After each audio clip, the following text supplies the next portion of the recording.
Ça zouk ce matin.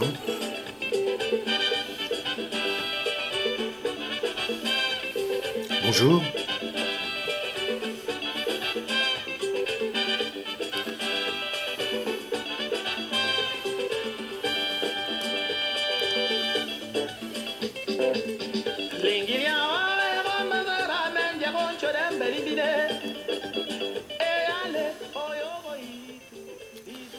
C'est de la musique de Pierre Akendengue, qui est un Gabonais, et qui a été certainement pour moi un de mes premiers révélateurs à la musique africaine contemporaine, disons.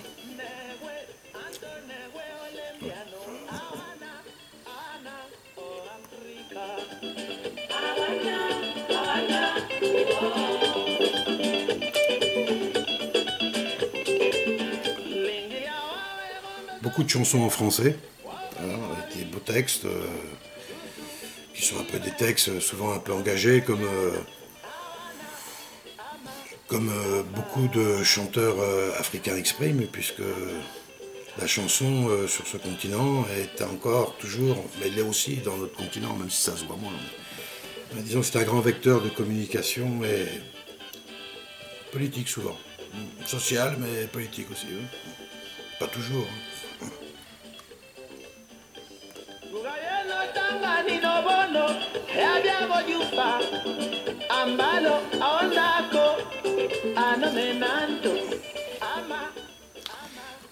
Ce matin il fait beau, là. On a un très beau soleil, pas très chaud, moins 20. Mais un beau soleil, un beau ciel bien dégagé. Il a neigé un petit peu hier après-midi. Enfin, l'hiver est là et bien installé.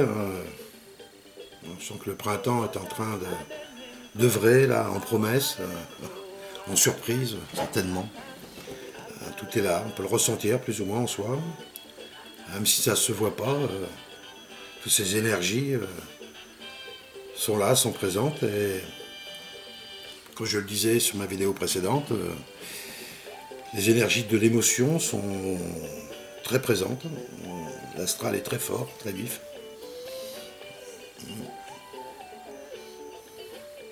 Ça me donne le sentiment que on se met dans cet état-là parce qu'en fin de compte, on sent les choses, mais on ne les voit pas. On sent bien qu'il se passe plein de choses, mais on ne voit pas vraiment très bien. Dès qu'on voit quelque chose, on voit puis autre chose qui... Et peut-être que quelque part, le fait de ne pas voir, ça entraîne chez nous un grand mouvement de notre astral, de notre émotionnel. Et voir, c'est mettre la lumière, éclairer. Prendre conscience. Je t'ai vu, t'es sorti de l'ombre, t'existes maintenant, t'es défini. Mais il faut les deux aussi. C'est important aussi de ne pas voir, bien sûr, et de vivre que sur le ressenti. Ça permet de générer d'autres aspects de nous-mêmes, que sont la confiance, que sont la présence et plein d'autres états d'être. Un peu de musique.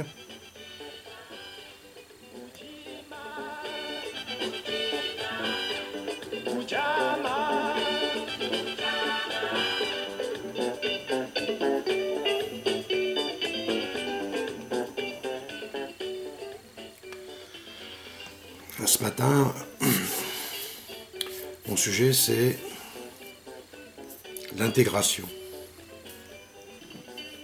Et bien sûr, je parle de sujets qui sont d'actualité. Et en plus, c'est une façon à moi de me confier à moi-même. Je fais le point avec ça, un petit peu. Et donc, j'ai déjà fait, bien sûr. Mais en ce point-là, j'en fais encore un nouveau et avec vous.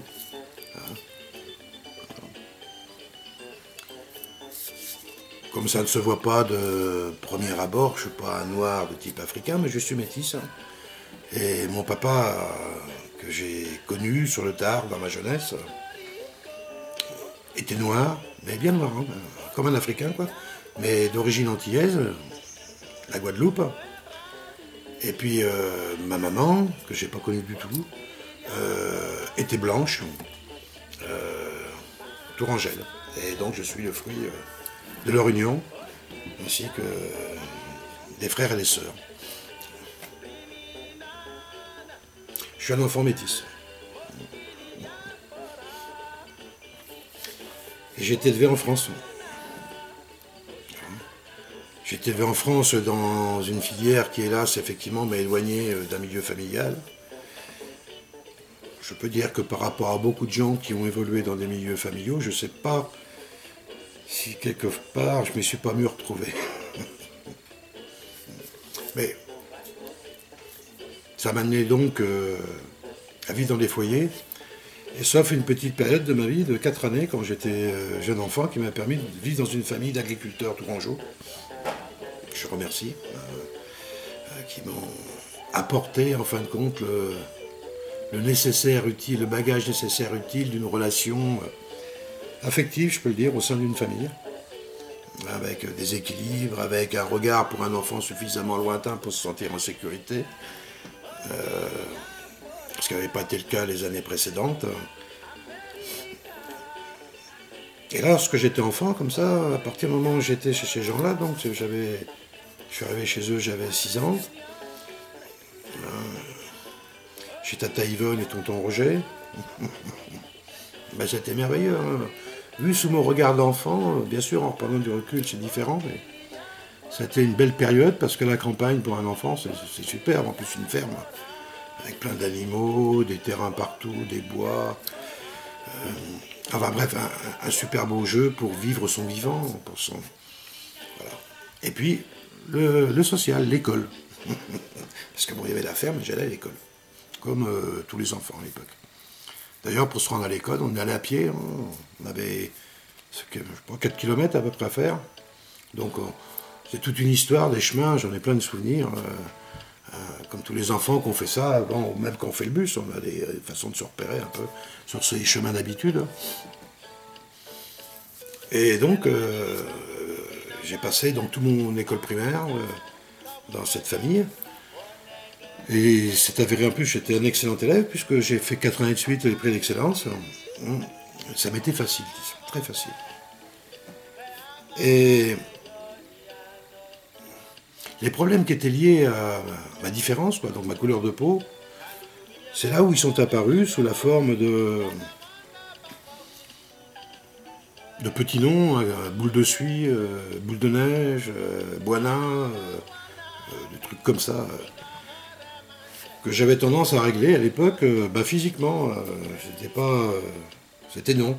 C'était pas question qu'on m'appelle comme ça. Mais en même temps, je ressentais pas vraiment que ça me faisait une différence du fait de ma couleur de peau. On avait d'autres copains qui étaient plutôt embêtés parce qu'ils avaient des lunettes, l'autre parce qu'ils étaient bossus. À l'époque, on faisait pas de sélection de la qualité des enfants comme aujourd'hui. Donc on est dans les écoles. Moi je me rappelle, j'avais des petits copains qui étaient hydrocéphales, qui avaient une grosse tête comme ça, pleine d'eau, hydrocéphale. Des gamins qui avaient attrapé la polio, il y en avait. Enfin, peut-être les 10% de difformes ou de formes autres, ou pas tout à fait fonctionnelles, ou hyper fonctionnelles, à savoir, étaient parmi nous. Donc, je me sentais pas plus troublé en termes de différence que ces gens-là qui étaient aussi embêtés par les petits noms. Mais moi, j'ai participé à ces sottises de gamins. Tout ça pour dire que dans mon enfance, la prise de conscience que je suis un homme de couleur n'a quasiment pas existé. C'est venu plus tard. À quelle période, je dirais à partir de l'armée. Même si à l'armée, c'est là où je suis devenu en fin de compte un homme de couleur. Non pas parce que des blancs m'ont montré ça. C'est parce que j'ai rencontré tout d'un coup plein d'autres hommes de couleur. À la campagne, avec mon frère, et avec nous deux. 50 km à la ronde, il y avait 2 petits noireaux, puis c'est tout. Et bon, ça va, on était aimés. On n'était pas agressés plus que ça, non pas du tout. Non. En termes d'enfants, je pense qu'il n'y avait pas de souci à ce niveau-là. C'est arrivé à l'armée, là, j'ai commencé à rencontrer d'autres gars comme moi, de couleur, quoi. Et il y en a qui étaient de couleur, mais qui venaient vraiment, qui étaient nés ailleurs, quoi. Et je ressentais une grande connexion avec eux, et en même temps, une certaine grande incompréhension. Hein, je voyais pas le monde dont il me parlait. Moi, j'ai un tempérament voyageur, aventurier, donc je voyais bien quelque chose, mais comme exotique. Hein, c'était donc, je le voyais de mon point de vue, à moi, de ma culture française. Hein, donc, dans ma culture française, ben, j'ai appris, j'ai pas appris la différence. Non. En France, dans le droit, on est tous pareils. Hein, qu'on soit noir, jaune, gros, enfin peu importe les formes, les couleurs, tout ça, on est tous pareils. Donc, tant que je vivais dans le cocon protégé de la famille ou des foyers où j'étais, qui était régi par une sorte comment je dirais, de douceur de l'application des droits, lorsque tu rentrais dans le monde des adultes, c'est là où je me suis aperçu que je suis devenu un homme de couleur par la rencontre d'autres hommes de couleur qui effectivement étaient d'une autre culture, et que quand je commençais à regarder un petit peu les mouvements qu'il y avait de correspondance entre ces gens-là, vers eux, et puis vers les autres, je voyais bien qu'il y a des choses qui ne fonctionnaient pas bien. Jusqu'à mes premiers problèmes, mes premières agressions racistes que j'ai vécues, vraiment agressions racistes. Je devais avoir 20 ans, en Corse, plusieurs fois, et plutôt violemment. Et c'est quelque chose que, même encore à cette époque-là, je n'arrivais pas à concevoir que j'étais si différent que ça, quoi. Tellement ma culture était française. Et puis en rentrant au fur et à mesure de l'expérience de la vie, d'autres expériences de racisme, j'en ai vécu d'autres. Encore, j'en ai vécu depuis que je suis ici au Canada. Des petites choses toutes simples, mais lorsque je suis revenu en France là, cet hiver, j'ai rencontré un bon copain, un brave gars. Ouais, un brave gars, qui me disait, ouais, t'as vu le Front National, on a gagné, donc vous les étrangers, il faudra faire vous allez faire attention à vous, mais il ne disait pas ça méchamment, mais il m'avait assimilé à un étranger. Il me connaît un peu. Mais bon, je suis un homme de couleur, je peux être qu'un étranger. Même si je suis son pote. C'était il n'y a pas longtemps. Et une autre fois, ici, on m'a dit que bon, je posais un problème d'odeur. Que les gens de couleur peuvent sentir un peu. Quoi. Je découvre tout ça. Je l'avais déjà entendu chez d'autres, quand ça vous arrive sur dessus, c'est toujours un peu surprenant, mais en fin de compte, c'est ça le vivre ensemble. Pour en revenir un petit peu à cette idée des actes racistes, j'en ai vécu de nombreux. Mais dans les deux sens, hein, dans les deux sens. Alors j'ai aussi une grande expérience, c'est que grâce à mes activités professionnelles, j'ai beaucoup voyagé en Afrique noire. Et quand je suis arrivé la première fois en Afrique noire, je suis arrivé moi, avec ma culture de blanc, même si j'étais un homme de couleur. Et là-bas en Afrique, j'étais un blanc. Donc en France, j'étais un homme de couleur, voire un noir, ou un arabe, pour ceux qui étaient les moins cultivés ou les plus agressifs. Et puis j'arrivais en Afrique, j'étais un blanc ou aussi un arabe d'ailleurs. Hein. Pour les Africains aussi. Bien sûr qu'il y avait quelques personnes qui me disaient tiens, toi t'es antillais, voilà, ou t'es français carrément. Quoi. Mais c'est très rare. Mais j'ai appris à relier en fin de compte une vibration que j'avais en moi qui vient du celle du côté de mon père, qui est une sorte de ressenti, je dirais, africain. On dit que les Noirs ont le rythme dans la peau, ben je sais pas, moi en tout cas je l'ai, je peux vous garantir. Hein, je sais pas si je suis un bon rythmeur ou pas un bon rythmeur, mais ça danse tout le temps chez moi. Tout le temps, moi. Ça zouk, comme ils disent aux Antilles. Hein, et puis ça, puis d'autres caractères, et puis ma façon de regarder les Noirs. C'est qu'à un moment, je les ai regardés avec le regard d'un Français qui voit le Noir comme venant d'ailleurs. Qui ne voit pas... même si le gars, il vit en France depuis longtemps, donc il perçoit d'abord ce côté de l'ailleurs. Hein, alors que des gens qui peuvent être de couleur parfaitement intégrés depuis des générations. Hein. Et plus que d'autres qui viennent d'une petite contrée, ou qui viennent de la campagne à la ville, par exemple. C'est vrai que ces mouvements-là, j'en ai fait l'expérience. Et en fin de compte, petit à petit, je me suis intéressé à leur culture, hein, à la musique, bien sûr, mais ça c'était assez facile. Puis essayer de comprendre un petit peu, tout en voyant de l'autre côté. Et la synthèse que je suis arrivé, c'est que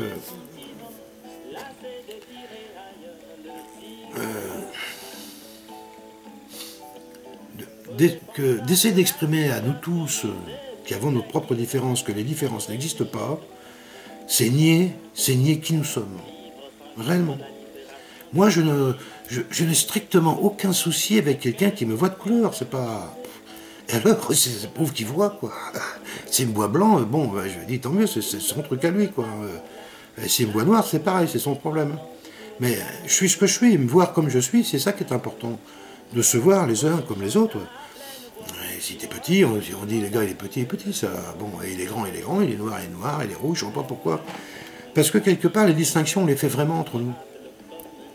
On se réorganise par rapport à ces réalités-là, même si le système parle de, oui, empêcher les ghettos, tout ça, bon, il n'y a que ça des ghettos. Hein, les gens vivent à peu près par des... Ils se réunissent assez naturellement par une façon de soit vivre l'adversité, soit vivre le confort. Ça dépend. Pour ce qui est des gens de couleur, bon, enfin bon, pas exagérer quand même.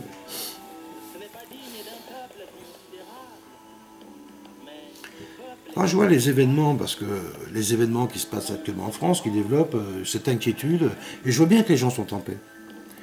Ils sont en paix jusqu'à ce que le système te pousse à un moment à réagir.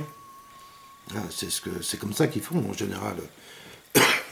Or, les questions... Moi, qu'un ami blanc ne me reconnaisse pas comme étant son ami Laurent mais de couleur, il y a quelque chose qui manque dans sa capacité à m'intégrer complètement.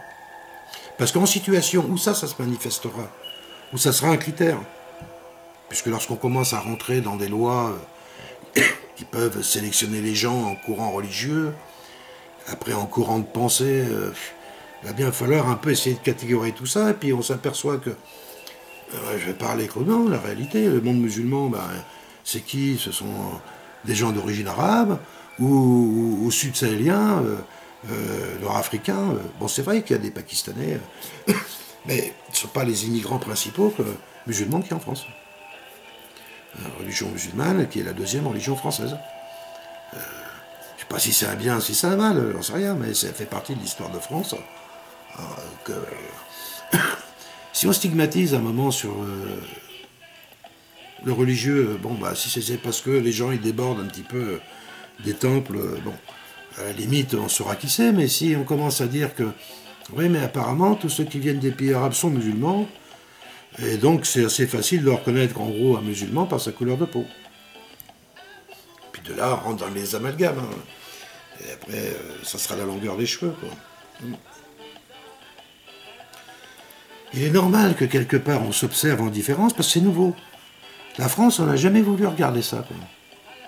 Il faut qu'on apprenne à se regarder dans nos différences et à s'accepter comme tel. Je pense que Dieudonné a fait un travail vu de l'autre côté. Alors bien sûr que ça choque. Hein, mais il l'a fait du côté, je dirais, de son côté noir. De son côté différent. Du point de vue de la différence, il s'est adressé à ceux qui ne l'accueillaient pas, cette différence, au sein de ce qu'ils appellent la laïcité. Après, j'ai appris plein de choses, je ne veux pas rentrer dans ces critères-là, mais... leur a montré leur façon d'essayer. Oui, reconnais-moi en tout ce que je suis, comme moi je te reconnais en tout ce que tu es. C'est important. Et cheminons ensemble. Et c'était pas le cas. Et je pense que la France, c'est ce qu'elle est en train de vivre. C'est typique en plus à ce pays. Il y a beaucoup d'autres pays qui ont fonctionné différemment. Je ne dis pas qu'ils ont fait de plus belles réussites, mais qui ont souvent très peu intégré. On sait que l'Angleterre, sa politique était complètement différente. Et comme on dit, effectivement, ça permet de voir à Londres, ils ont même eu un maire, je crois, maire de Londres, qui était d'origine indienne, et il avait le turban sur la tête. Ça n'a pas choqué les Anglais, parce qu'ils ne se perdaient pas dans leur identité d'Anglais, pas plus que l'hindou ne se perdait pas dans son identité indien. Ils étaient frères de sol, frères de ce qu'ils avaient mis en commun comme outil qu'on appelle le pays, quoi. Tout en gardant leur spécificité, parce qu'ils avaient leurs propres histoires, leurs propres parfums, leur propre soleil, leur propre pluie. Je suis sûr que quand tu es né en Irlande, il pleut tous les jours, pour ainsi dire. La pluie, c'est fort, c'est important pour toi. Tu la connais, elle t'a fait respirer tes premiers jours. Hein, comme celui-là qui est né sous un soleil brûlant qu'on peut trouver dans les Sud-Sahel. Cette façon de devenir ami avec le soleil, quoi. On a tous ces apprentissages qui font qu'on a une spécificité. D'être né dans une banlieue parisienne avec beaucoup d'étages, beaucoup d'immeubles, où souvent les couloirs des caves, les petits parcs derrière étaient les endroits où on se retrouvait avec les amis, etc. Ça laisse des odeurs, des parfums, des sons, tout ça, ça nous cultive. On est fait de ça, on est fait de nos différences. On est vraiment tous différents quelque part, mais on a quelque chose de commun, c'est que nous sommes des humains. Nous sommes des humains, nous sommes vivants, nous sommes des représentants de la vie. Et vivre ensemble, c'est d'abord avant tout accueillir et reconnaître les différences de l'autre. J'ai passé ma vie, moi, à essayer de faire ça. Chaque fois que je voyais quelque chose de différent, ça m'attirait. Des fois, je me heurtais parce que je ne l'avais pas vu que c'était différent. Et puis, tout d'un coup, hop, je découvre cette différence qui m'enrichit, qui m'apporte une plus grande capacité à aimer, une plus grande capacité à accueillir, donc à être plus près de moi, à être plus près de la paix. Voilà, c'est ce que je voulais un peu exprimer. Je vais mettre un petit peu de musique des fois qui me viendra un fond de pensée encore. J'adore cette chanson. Je vous la fais écouter en entier.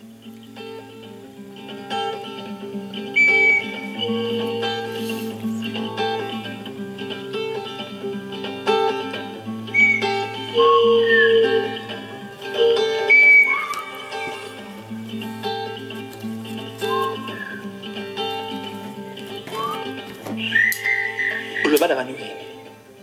Noma makubola ngane ngide ngemambia. Ishize noma litodeva. Okolo kunje. Okolo kombene. Kaneremi. Neremi.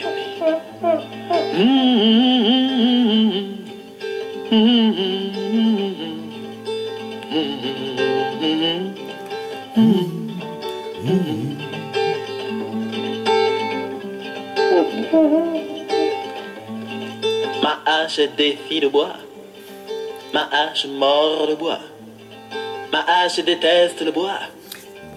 Je connais ma hache. Quand elle rit, quand elle pleure, quand elle se fâche, ma hache mord le bois. Le soleil mord mon corps, ma hache déteste le bois et moi je déteste l'air.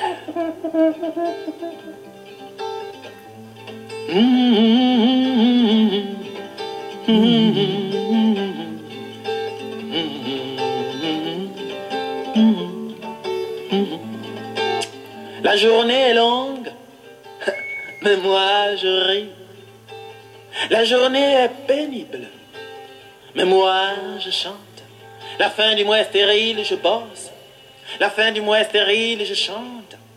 Mes poches sont vides, je chante. Mes journées sont rudes, je chante. Je chante. Mes doigts sont en sang. Je bosse. Je n'ai point de repos. Je n'ai point de sommeil. Mes nuits, des cauchemars, les pleurs des enfants qui ont faim et qui veulent chaque jour un peu plus. Un peu plus. De bon matin, je cherche ma hache. Ma hache mord le bois. Ma hache défie le bois. Ma hache déteste le bois. Et moi, je déteste l'air. L'air.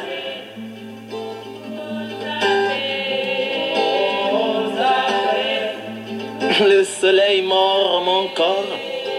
Je chante. Les mouches têtes sucent mon sang. Je chante.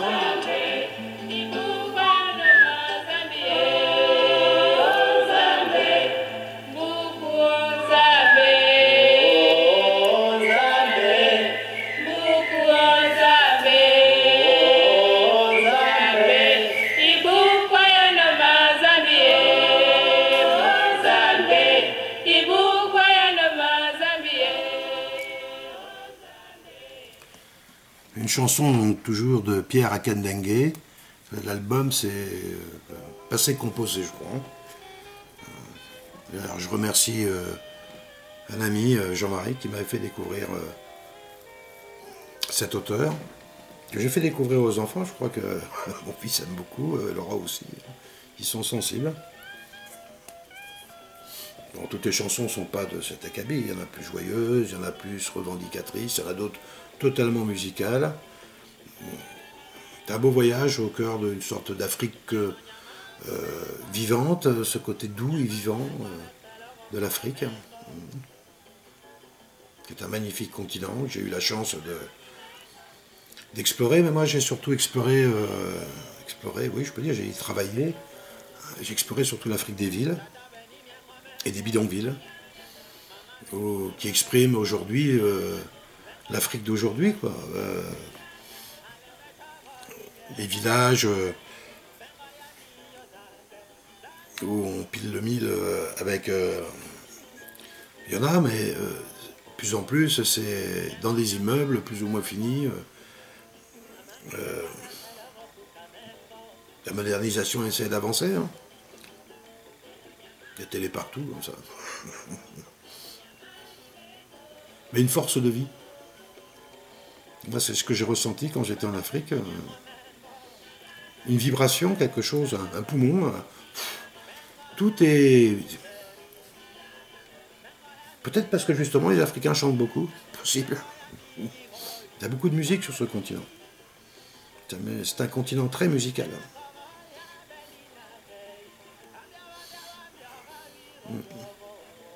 Même si la télé prend sa part d'annonces, de publicités, de journaux, etc., etc., et de feuilletons et tout le bazar.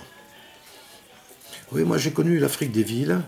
Oui, j'ai vu des éléphants, des choses comme ça. J'ai vu des animaux magnifiques. Surtout lorsque j'étais au Kenya et que j'ai eu la chance d'aller dans Masai Mara, cet immense parc là qui fait, je crois, c'est 4000 km de long sur 2000 de large, qui est ni plus ni moins une piste traditionnelle de transhumance des grands herbivores de la savane africaine de l'Est. Ils partent du nord, en gros, de la Corne presque, et puis ils descendent jusque, je pense que jusqu'à l'Ouganda, quelque chose comme ça. Et donc, ils migrent tout leur circuit de vie comme ça. Et à un moment, ils passent. Nairobi est une ville qui a été construite quasiment au bord du parc. Hein, puisque j'ai fait des photos avec un petit appareil, comme j'ai toujours d'ailleurs. Et j'ai fait des photos c'est des girafes que j'avais pris. Et les girafes, et derrière, on voit les tours au loin. On voit les buildings, les gratte-ciel de Nairobi. Enfin, les gratte-ciel. Faire 20 étages, hein, c'est pas New York. Hein. Peut-être qu'ils ont construit depuis, je parle il y a quelques années quand même. Hein. Oui, et donc voir ces animaux dans ce mouvement de transhumance, c'est pas pareil que quand on le voit tout seul. On voit un gnou tout seul, bon, oui, c'est salut, comment tu vas? Ils sont tes copains, quoi, t'as envie de les demander. Hein. Et là, tu les vois passer, là, ils passent pendant une semaine, 15 jours, les animaux, un mois. Et on y est allé, on a été passer une journée, des gnous, des zèbres, des phacochères, des autruches, une aventure avec un malautruche d'ailleurs. Bon, c'est énorme comme oiseau. Hein. Enfin, oiseau. C'est du mal à imaginer ça. Moi, un oiseau, ça vole. Hein. Donc, quand ça vole pas, c'est une poule. Une grosse poule.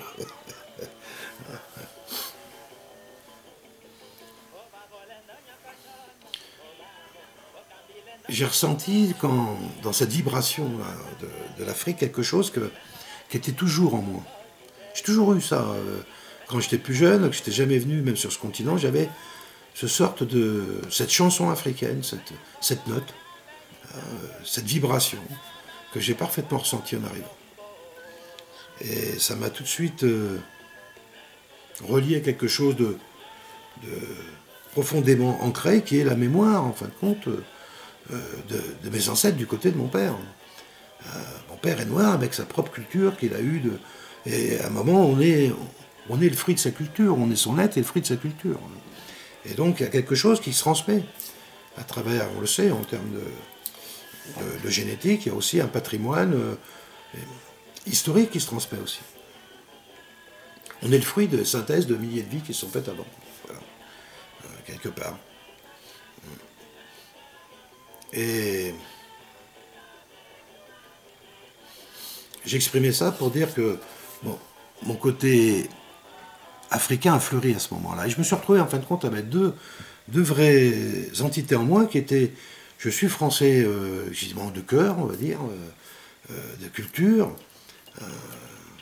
Mes enfants sont nés en France, je me suis marié en France, je travaillais en France, j'ai eu une entreprise en France. Et j'adore ce pays, je l'ai traversé dans tous les sens.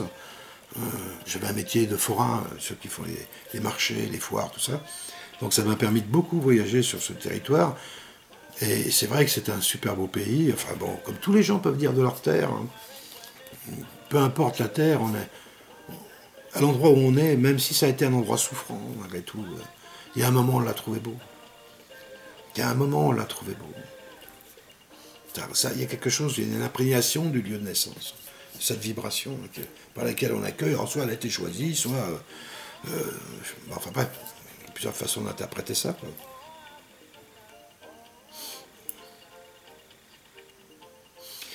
Et le chemin suivant que j'ai fait, c'est tout d'un coup, je me suis dit, c'est quand même pas facile de me retrouver à dire je suis un blanc et un noir. Parce que c'est pas vrai en réalité. Oui, il y a une partie de moi qui vient de mes ancêtres côté père, et puis une autre partie de moi qui vient des ancêtres côté maman, et de mon éducation, de ma culture.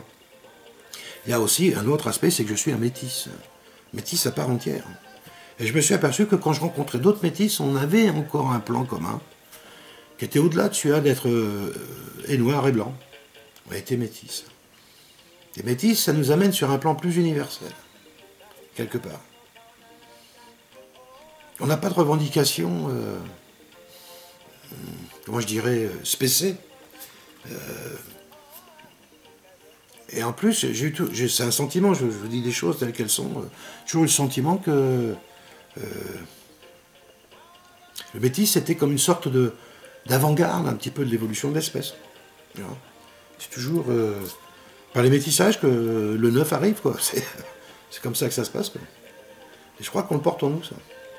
Ce qui fait que dans les mouvements heurtants, comme il y a en ce moment, là, puis qui ont tendance à s'accélérer, prendre parti, bien sûr, que n'en était pas question, même avant, il n'y aurait pas été question, suffisamment humain pour dépasser ça, mais ça nous donne, en tant que métis, presque un sentiment d'être encore plus à l'avant-pointe, hein, de cette réalité du développement de notre humanité. Encore plus. Il y a comme si derrière, il y avait encore un grand mouvement, là, ça va de là à là, et quelque part, ça met de la distance, et en même temps, c'est très reliant.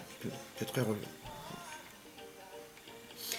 Voilà, je vous ai parlé un petit peu, voilà où j'en suis aujourd'hui, hein. Je me sens métis, Lo, hein, qui est le nom que je me suis choisi, humain, habitant de cette terre-mère, vivant, représentant de la vie. Là, je suis tout ça comme vous l'êtes tous à votre manière, avec vos spécificités, votre différence, qui m'est nécessaire. Si je ne voyais plus que moi dans un miroir, je serais mort. Je ne serais pas là en tout cas.